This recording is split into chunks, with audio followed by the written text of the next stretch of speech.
आज 1 मई 2024 है। महाराष्ट्र दिवस है। आज गुजरात दिवस भी है। आश्चर्यजनक।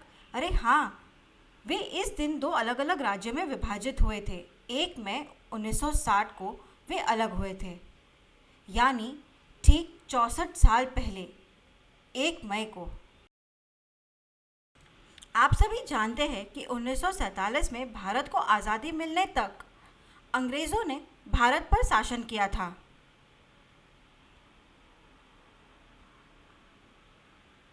ब्रिटिश राज के दौरान वर्तमान महाराष्ट्र को बॉम्बे प्रेसिडेंसी या बॉम्बे प्रांत के रूप में जाना जाता था, जिसमें कोंकण देश, खानदेश और इन जैसे अन्य महाराष्ट्र के हिस्से शामिल थे। उत्तर पश्चिमी कर्नाटक, वर्तमान गुजरात और वर्तमान पाकिस्तान का सिंध भी बॉम्बे प्रांत का हिस्सा था।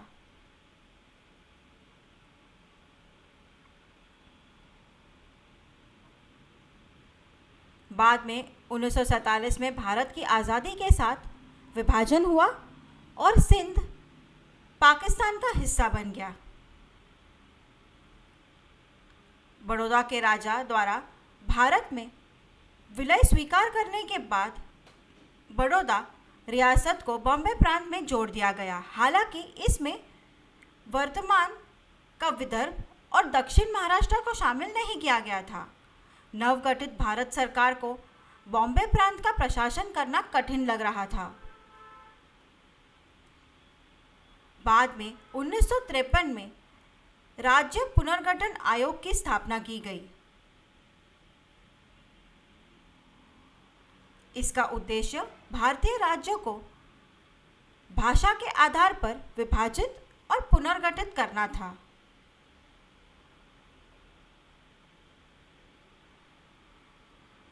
आज़ादी के बाद और 1953 में राज्य पुनर्गठन आयोग के गठन के दौरान सरकार ने राज्यों को भाषा के आधार पर पुनर्गठन करने का वादा किया था। हालांकि तत्कालीन प्रधानमंत्री जवाहरलाल नेहरू ने बम्बई को द्विभाषी राज्य बने रहने की सिफारिश की। आश्चर्यजनक।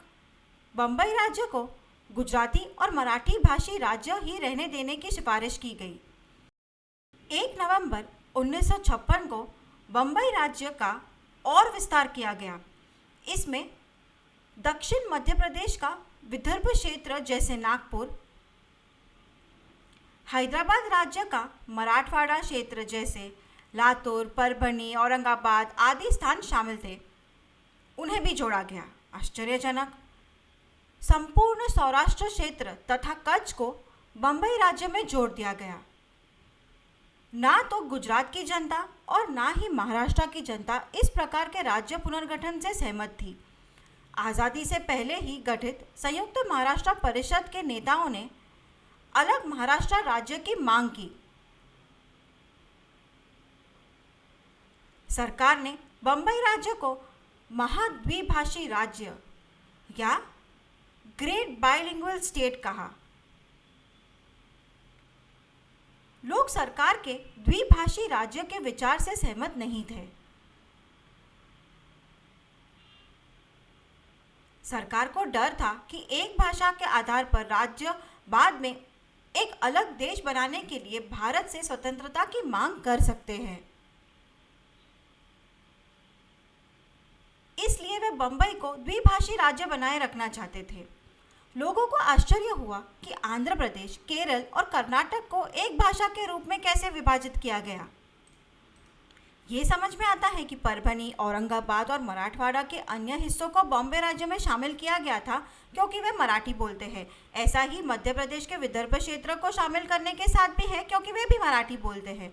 हालांकि बेहतर होता कि सौराष्ट्र और कच्छ जैसे गुजराती भाषी क्षेत्र एक अलग राज्य का हिस्सा बन जाते। मैं ये समझने में असफल रहा कि बॉम्बे राज्य के दक्षिण के कुछ क्षेत्र तत्कालीन मैसूर राज्य, वर्तमान कर्नाटक राज्य में क्यों थे, भले ही लोग मराठी बोलते थे। लोगों के अनुसार राज्यों को भाषा के आधार पर संगठित करना बेहतर होता। तब प्रधानमंत्री नेहरू ने स्थिति का आकलन करने के लिए एक राज्य सुधार बोर्ड का गठन किया। बोर्ड ने अपनी रिपोर्ट में बॉम्बे राज्य को दो भागों, गुजरात और महाराष्ट्र में विभाजित करने का प्रस्ताव रखा। इसने सुझाव दिया कि कच्छ, सौराष्ट्र और बॉम्बे गुजरात का हिस्सा हो और मराठवाड़ा और विदर्भ को महाराष्ट्र का हिस्सा बना दिया जाए। हालांकि महाराष्ट्र के लोग बॉम्बे को गुजरात का हिस्सा बनने के खिलाफ थे, क्योंकि बॉम्बे के लोग मुख्य रूप से मराठी भाषी थे और चाहते थे कि ये महाराष्ट्र का हिस्सा बना रहे। प्रधानमंत्री नेहरू ने 3 राज्यों के गठन का सुझाव दिया, गुजरात, महाराष्ट्र और एक अलग बॉम्बे राज्य। संयुक्त महाराष्ट्र परिषद ने बॉम्बे को महाराष्ट्र से अलग करने से साफ इनकार कर दिया। 21 नवंबर 1955 को महाराष्ट्र के उत्तेजित लोगों ने मंत्रालय तक एक जुलूस निकाला। ये एक शांतिपूर्ण जुलूस था। हालांकि पुलिस ने मोर्चे पर गोलीबारी की, जिसमें कई लोग मारे गए। गुजराती दैनिक जन्मभूमि के पत्रकार चिमनलाल सेठ की मोर्चा कवर करते समय हत्या कर दी गई। चौंकाने वाली बात यह रही कि आंदोलन के दौरान फ्लोरा फाउंटेन और विभिन्न स्थानों पर पुलिस गोलीबारी के कारण 106 से अधिक लोग मारे गए। बाद में उनकी याद में फ्लोरा फाउंटेन का नाम बदलकर हुतात्मा चौक या शहीद चौक कर दिया गया। एकल मराठी भाषी राज्य की इच्छा रखने वाले नागरिक और राजनीतिक दल एक साथ आए और 1956 में संयुक्त महाराष्ट्र समिति या संयुक्त महाराष्ट्र फ्रंट की स्थापना की। लोकमान्य तिलक और महात्मा गांधी के अनुयायी इस समिति का हिस्सा थे और उन्होंने एक अलग मराठी भाषी राज्य की मांग की। संयुक्त गुजरात समिति नामक एक समान समिति का भी गठन किया गया था और उन्होंने भी एक अलग गुजराती भाषी राज्य का गठन करने की मांग की थी। दोनों समितियों ने शांतिपूर्ण विरोध प्रदर्शन किए, भूख हड़ताल की और केंद्र सरकार को पत्र लिख कर उन्हें मनाने की कोशिश की। अगस्त 1956 में अहमदाबाद, जो उस समय बॉम्बे राज्य का हिस्सा था, के कुछ कॉलेज छात्र भाषा के आधार पर अलग राज्य की मांग के लिए स्थानीय कांग्रेस भवन गए।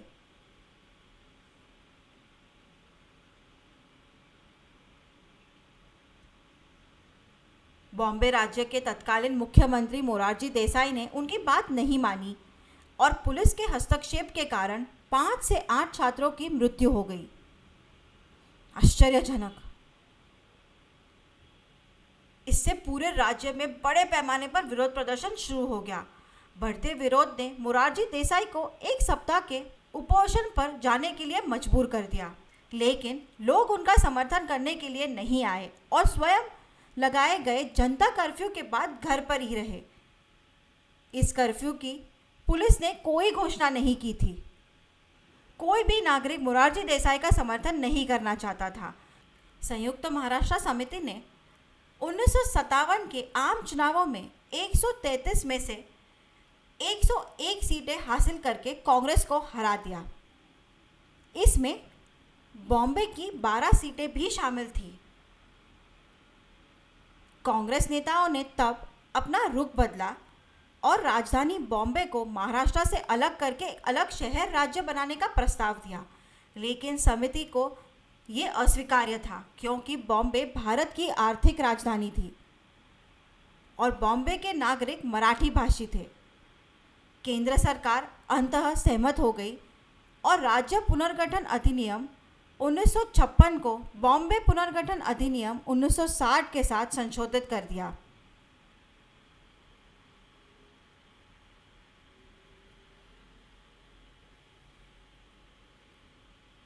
इसकी घोषणा 25 अप्रैल 1960 को की गई और आखिरकार 1 मई 1960 को 2 अलग राज्यों का गठन किया गया। यही कारण है कि हम महाराष्ट्र दिवस और गुजरात दिवस मनाते हैं। राज्य के अलग होने से दोनों राज्यों की जनता खुश थी।